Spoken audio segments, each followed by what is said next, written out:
Assalamualaikum, apa kabar sahabat Kamobile Channel?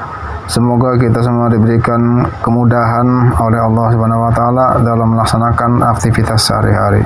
Kali ini saya akan menyuguhkan sebuah video kisah ulama besar Imam Ibnu Hambal. Ikuti kisah berikut ini. Selamat menyimak.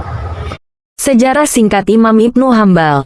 Muhammad bin Hanbal bin Hilal bin Asad bin Idris bin Abdillah bin Hayyan bin Abdillah bin Anas bin Auf bin Qasid bin Mazin bin Syaiban bin Zul bin Salabah bin Ukanah bin Sabe bin Ali bin Bakar bin Wail bin Qasid bin Hanab bin Akso bin Dami bin Jadilah bin Asad bin Robiah bin Nizar bin Mat bin Adnan.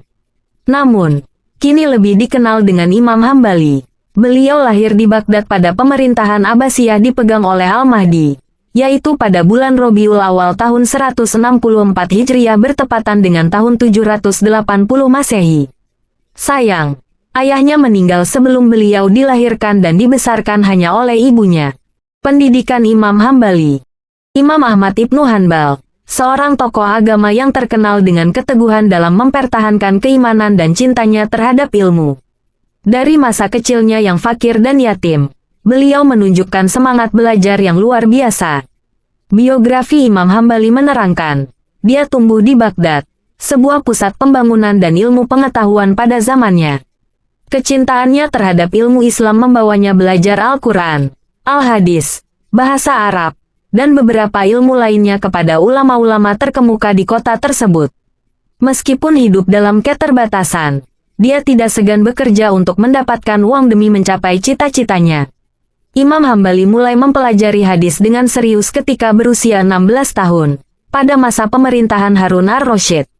Perjalanannya membawa dia ke berbagai pusat ilmu Islam, termasuk kota Basrah, Hijaz, Yaman, Mekah, dan Kufah.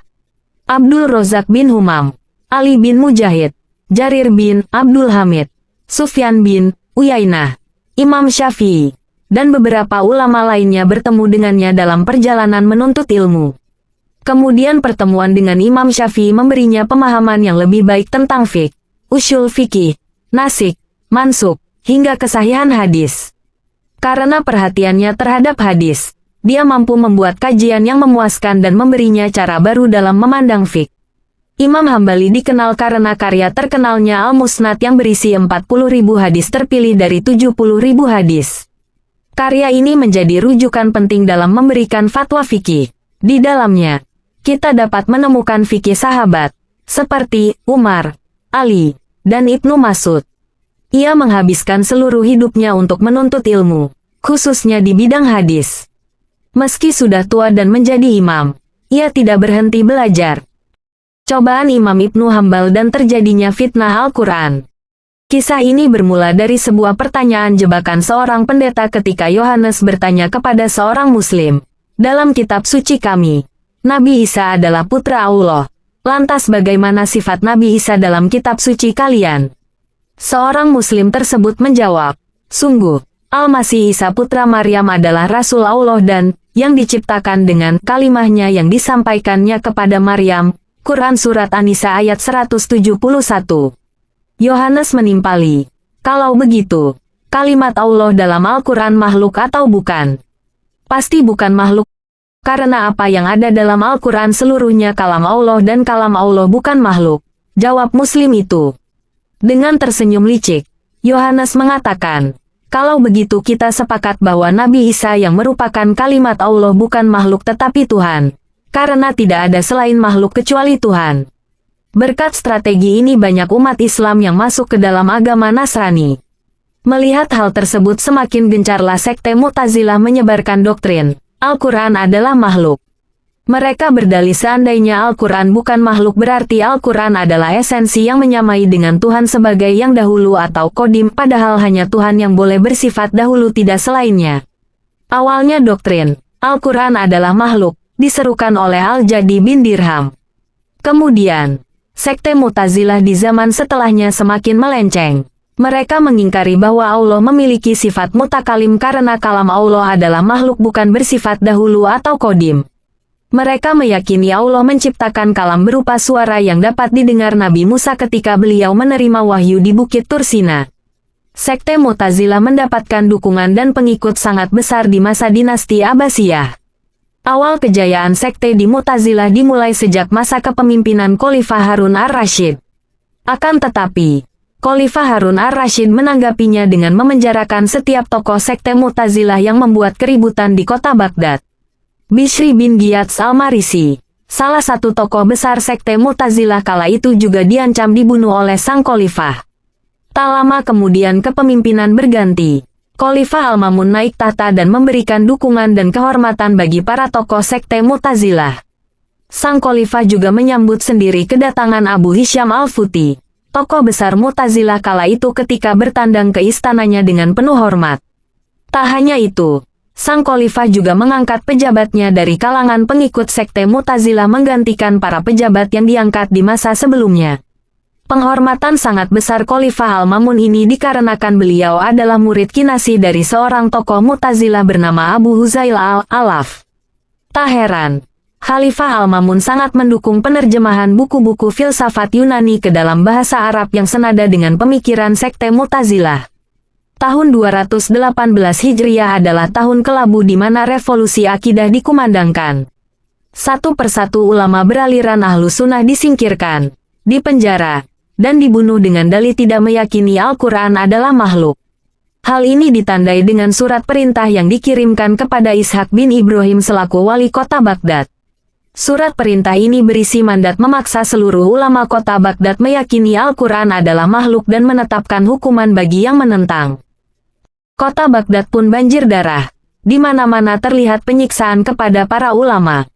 Di antara ulama yang tetap gigih menolak doktrin Mu'tazilah adalah Ahmad bin Hanbal, Muhammad bin Nuh, dan Al-Qawariri.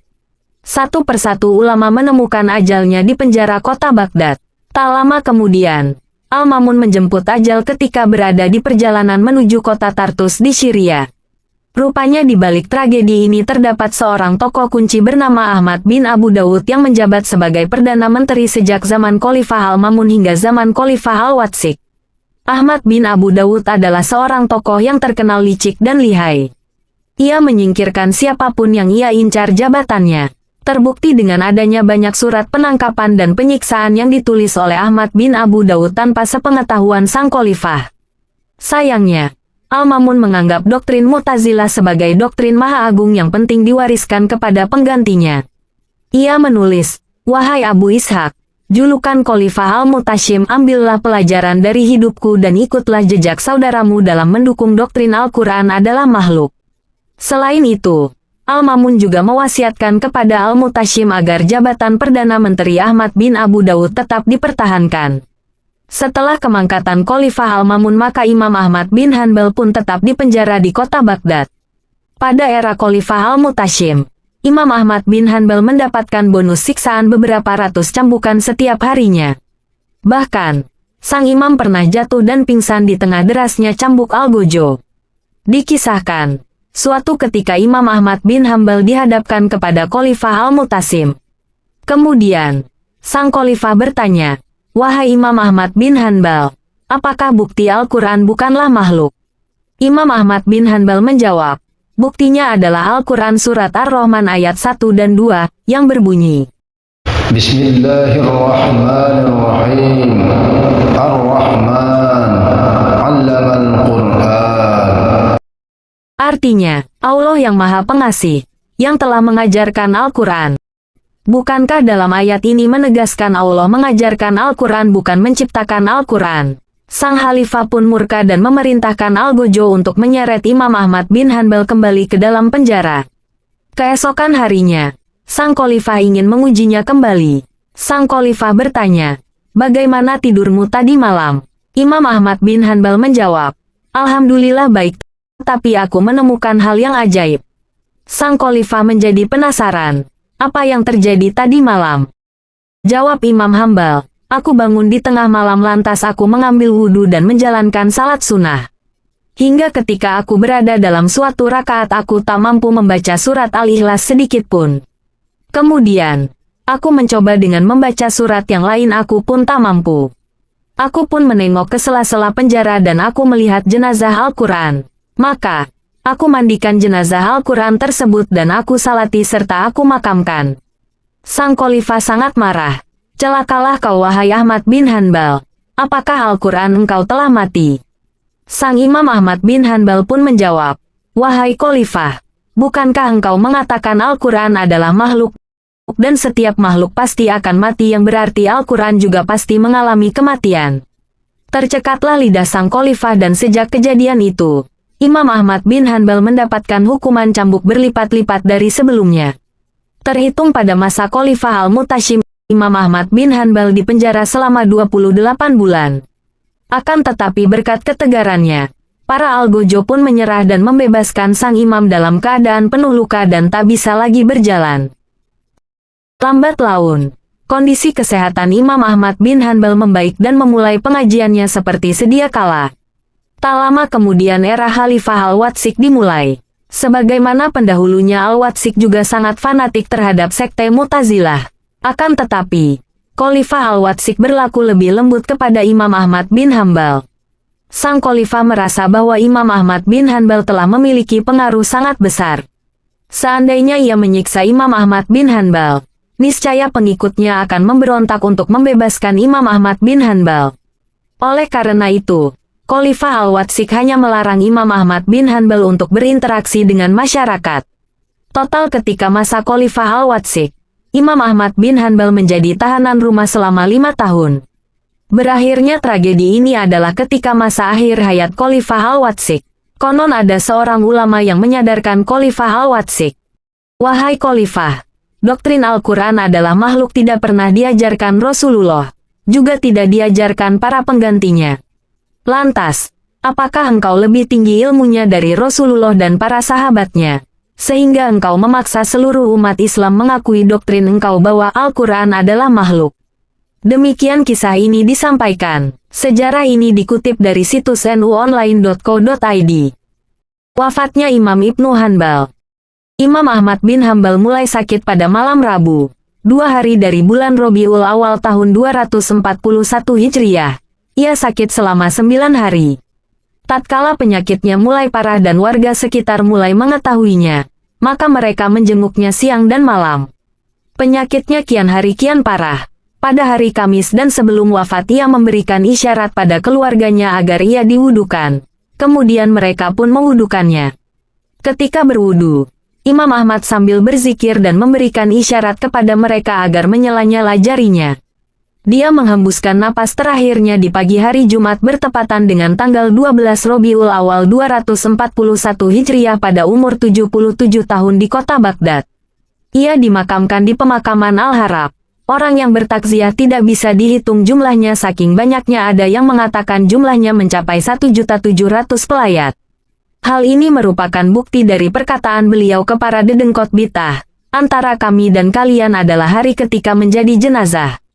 Sampai-sampai Abdul Wahab Al-Warraq berkata, kami tidak pernah mendengar ada rombongan pada masa jahiliyah. Tidak juga pada masa Islam berkumpul ke satu jenazah yang jumlahnya melebihi berkumpulnya orang-orang ke jenazah Ahmad.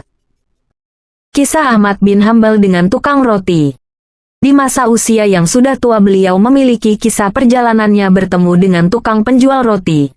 Satu waktu Imam Ahmad bin Hanbal tidak tahu kenapa ingin sekali menuju ke salah satu kota di Irak. Padahal tidak ada janji sama orang dan tidak ada hajat. Akhirnya Imam Ahmad pergi sendiri menuju ke kota Basrah. Saat tiba di tempat yang dituju di sana sudah memasuki waktu Isya. Beliau ikut salat berjamaah Isya di masjid. Hati Imam Ahmad merasa tenang, kemudian ingin istirahat.